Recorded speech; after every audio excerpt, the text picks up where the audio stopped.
ഈ പെയിന്റ് മുഴുവൻ തുടച്ച് വൃത്തിയാക്കുന്നതുവരെ നിനക്ക് വീട്ടിലേക്ക് പോകാനാവില്ല. സാരമില്ല, വീട്ടിലെ കത്തിരിക്കാൻ ആരെങ്കിലും ഉണ്ടെങ്കിലല്ലേ.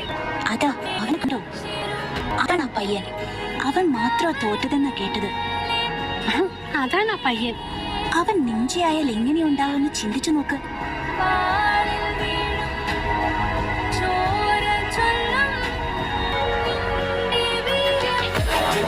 പോലെ